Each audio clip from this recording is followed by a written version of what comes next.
Burke Bear, and I'm 11 years old. I came here today to talk about what's wrong with our food system. First of all, I would like to say that I'm really amazed at how easily kids are led to believe all the marketing and advertising on TV, at public schools, and pretty much everywhere else you look. It seems to me like corporations are always trying to get kids, like me, to get their parents to buy stuff that really isn't good for us or the planet. Little kids especially are attracted by colorful packaging and plastic toys. I must admit, I used to be one of them. I also used to think that all of our food came from these happy little farms where pigs rolled in mud and cows grazed on grass all day. What I discovered was this is not true. I began to look into this stuff on the internet, in books, and in documentary films, in my travels with my family. I discovered the dark side of the industrialized food system. First, there's genetically engineered seeds and organisms. That is when a seed is manipulated in a laboratory to do something not intended by nature, like taking the DNA of a fish and putting it into the DNA of a tomato. Yuck. Don't get me wrong. I like fish and tomatoes, but this is just creepy. The seeds have been planted, then grown. The food they produce have been proven to cause cancer and other problems in lab animals. And people have been eating food produced this way since the 1990s, and most folks don't even know they exist. Did you know rats that genetically engineered corn had developed signs of liver and kidney toxicity? These include kidney inflammation and lesions and increased kidney weight. Yet almost all the corn we eat has been altered genetically in some way. And let me tell you, corn isn't everything. And don't even get me started on the confined animal feeding operations called CAFOs. Conventional farmers use chemical fertilizers made from fossil fuels that they mix with the dirt to make plants grow. They do this because they've stripped the soil from all nutrients from growing the same crop over and over again. Next, more harmful chemicals are sprayed on fruits and vegetables, like pesticides and herbicides, to kill weeds and bugs. When it rains, these chemicals seep into the ground or run off into our waterways, poisoning our water too.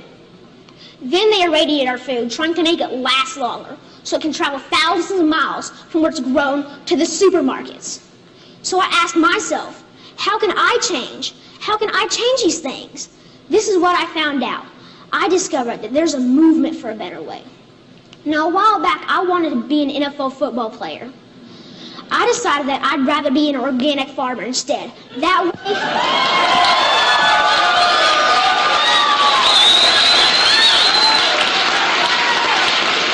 Thank you. And that way I can have a greater impact on the world.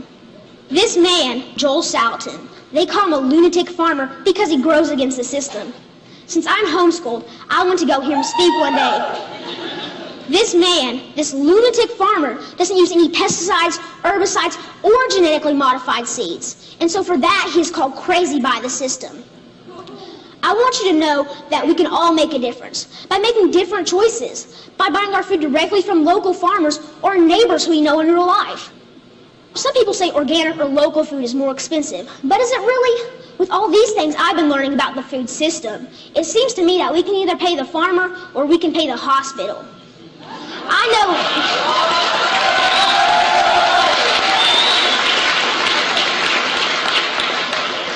I know definitely which one I would choose. I want you to know that there are farmers out there, like Bill Keener and Sequatchie Coast Farms in Tennessee, whose cows do eat grass and whose pigs do roll in the mud, just like I thought. Sometimes I go to Bill's farm and volunteer so I can see up close and personal where the meat I eat comes from. I want you to know that I believe kids will eat fresh vegetables and good food if they know more about it and where it really comes from. I want you to know that there are farmers markets in every community popping up. I want you to know that me and my brother and sister actually like eating baked kale chips. I try to share this everywhere I go. Not too long ago, my uncle said that he offered my 6-year-old cousin cereal. He asked if he wanted organic toasted O's or the sugar-coated flakes. You know, the one with the big striped cartoon character on the front. My little cousin told his dad that he would rather have the organic toasted O cereal because Burke said he shouldn't eat sparkly cereal. And that, my friends, is how we can make a difference, one kid at a time. So next time you're at the grocery store, think local. Choose organic, know your farm, and know your food. Thank you.